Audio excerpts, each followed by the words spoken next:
Bom dia, gente. Mais uma aula de história. Hoje o nosso tema continuará na Grécia, né? Mas será o Império Macedônico e o Helenismo. Vamos saber rapidinho o que isso significa. Então, gente, lembra que eu falei que as cidades-estados lá na Grécia eram todas separadas uma das outras, todas tinham o seu governo próprio, ou seja, a Grécia não era um país unificado? Então, gente, isso daí, com o tempo, deu ruim para a Grécia, deu muito ruim, né? Depois da Guerra do Peloponeso, que foi aquela guerra que eu falei lá, sabe, de Atenas contra Esparta, o que aconteceu? As cidades gregas, elas enfrentaram várias dificuldades que toda cidade que tem guerra enfrenta. Geralmente é superar as perdas causadas após a guerra, né, gente? Você tem perdas humanas, você tem perdas econômicas, na verdade, ninguém ganha numa guerra, né? Isso já é sabido. Eu não sei porque até hoje existe guerra, como que a gente não aprende com os erros que a gente comete. A humanidade não aprende, né? Ou seja, tá lá desde o Egito guerreando e não aprende. Então, depois da Guerra do Peloponeso, houveram muitas perdas econômicas, muitas perdas humanas e principalmente, gente, o exército, tá? O exército que protegia a Grécia, ele foi praticamente dizimado. Ou seja, qualquer um podia invadir a Grécia. Qualquer império que fosse coeso poderia invadir a Grécia. Por quê? Porque não existia mais um império forte o suficiente, né? Então, o que aconteceu? Os macedônios, sob o comando do rei Filipe II, eles se aproveitaram dessa situação da Grécia, né, de não ter mais uma economia forte, de não ter soldados para se defenderem, né, para ocupar a Península Balcânica, gente. Desculpa. Ao contrário da Grécia, os macedônicos, eles tinham um império centralizado na figura de um rei, que era o rei Filipe. Então, não era uma cidade aqui que se governava, uma cidade ali que se governava. Não, o rei Filipe comandava todo o império macedônico, tá? Onde que ficava esse império, né? No norte da Grécia. Os macedônios, eles eram compostos, né, por povos de origem grega e, como eu falei, conseguiram, né, essa centralização do poder, ao contrário da Grécia, né, que viviam lá com as cidades-estados e não se uniram e formaram um reino em comum, né? Então, quando o rei Filipe II, o rei da Macedônia, percebeu que as guerras estavam ocorrendo entre os gregos, entre as próprias cidades gregas, as polis, ele passou a se dedicar à conquista da Grécia, né? E o que aconteceu? Eles conseguiram, gente, eles conseguiram, porque os gregos estavam se matando na guerra, acabando com seus exércitos, né? Algumas cidades aceitaram o domínio da Macedônia de forma pacífica, outras partiram para a guerra, mas não adiantava.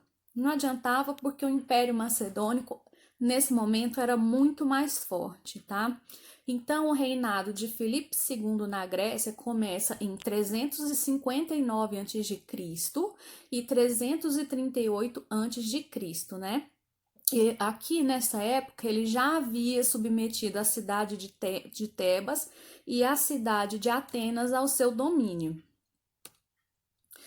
Ah, o, qual que foi a principal inovação, digamos assim? Inovação, digamos assim, não. Qual era a principal inovação no exército que o povo macedônio conseguiu efetuar? Foi a criação das chamadas falanges. Gente, se vocês puderem assistir ao filme O Gladiador, vocês vão ver o que são as falanges, tá? Elas eram unidades militares formadas por soldados armados com aqueles elmos, assim, sabe? Que tinha aqueles, tipo, aquelas cabelinho vermelho lá, que eu não sei o nome, né? Tinham escudos, cabelinho vermelho, tinham escudos, né? E lanças. Então, eles colocavam os escudos de uma forma que eles formavam uma barreira um pouco meio impenetrável, né? Sempre de forma geométrica, o que garantia um ataque eficaz e uma defesa melhor ainda, né? Mas se vocês puderem assistir ao filme, como eu falei, assistam. Eu vou mandar uns slides que tem mais ou menos a formação, né?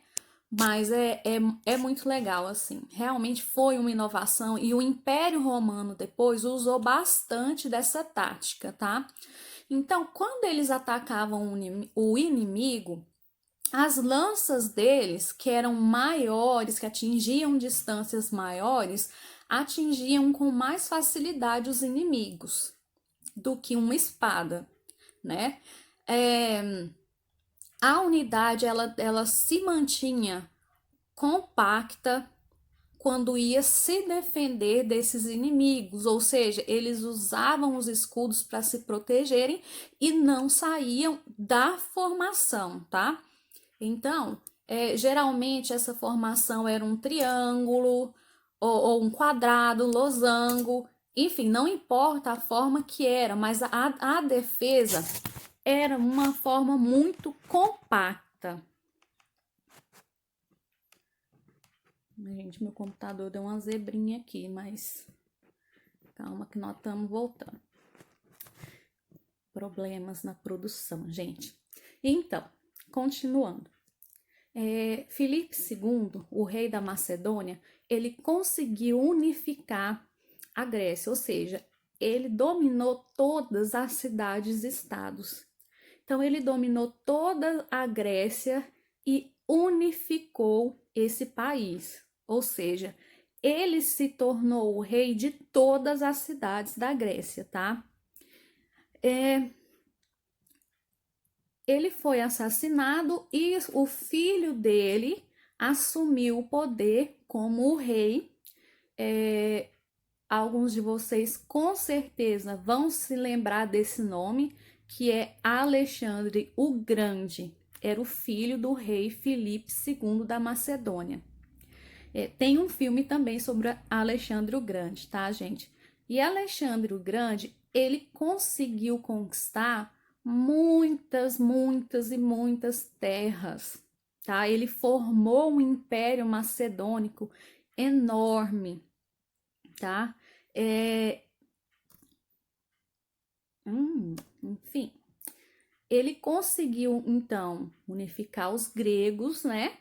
Os macedônicos, os dois povos se uniram para derrotar quem? Os persas, que eram um inimigo que estava lá próximozinho, sabe? Qualquer coisinha ia deflagrar uma guerra lá, né? A partir de 334 a.C.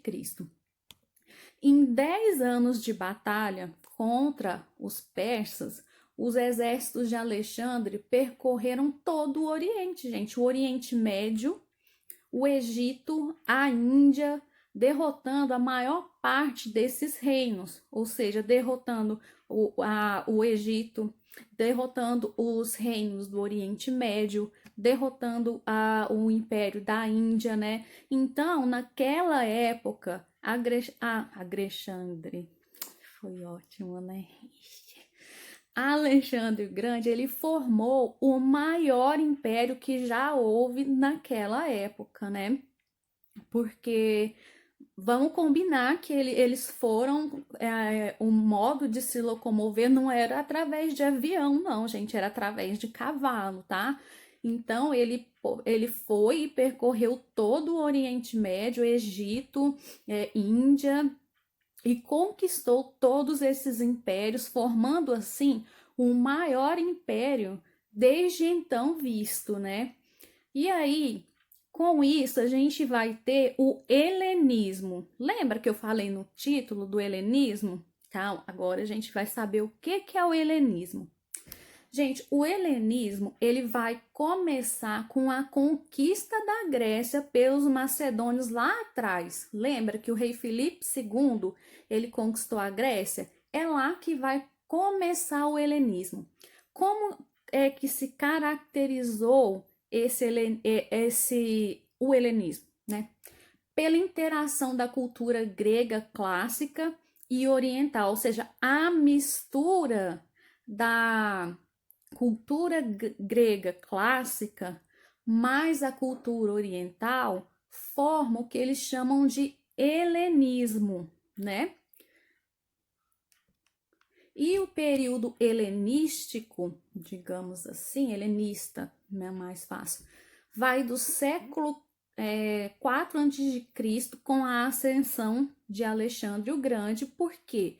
Porque ele tinha uma grande admiração pela cultura grega. Tanto é que ele foi discípulo de Aristóteles, tá? Com o fim da Macedônia, não, com o fim da polis, houve o fim da esfera pública, o fim da democracia. Lembra que a gente estudou sobre a democracia, como a democracia era contundente em Atenas, né? Enfim, e agora tem a tirania absoluta. Por que a tirania? Porque é um rei mandando em todo mundo, né? Alexandre o Grande agora, ele é o rei de todas as terras que pertenciam à Grécia, né? Então, a cultura helenística, ela resultou da fusão. Lembra do Goku? Lembra de Dragon Ball?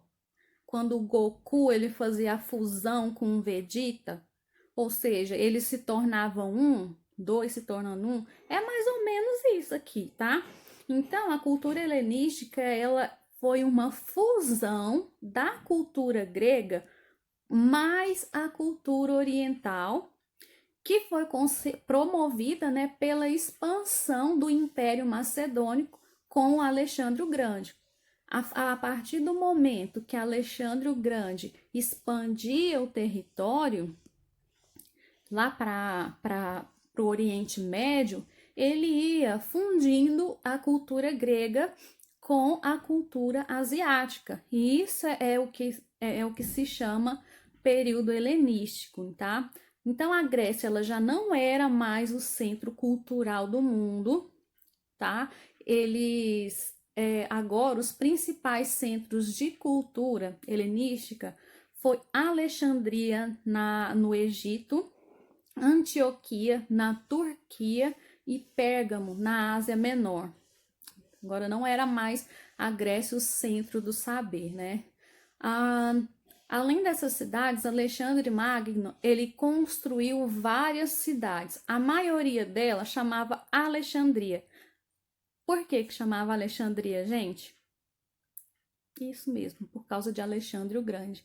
Então ele passava numa terra, essa daqui vai ser Alexandria, aquela ali vai ser Alexandria. É muito criativo o rapaz, né? Mas enfim.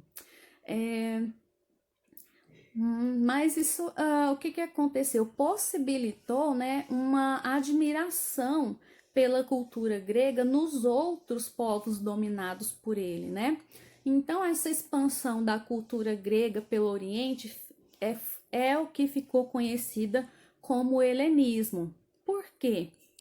Porque os gregos diziam que habitavam a Hélade, por isso helenismo, tá? Não é por causa de Helena, não, de Troia, tá? Esquece Helena de Troia.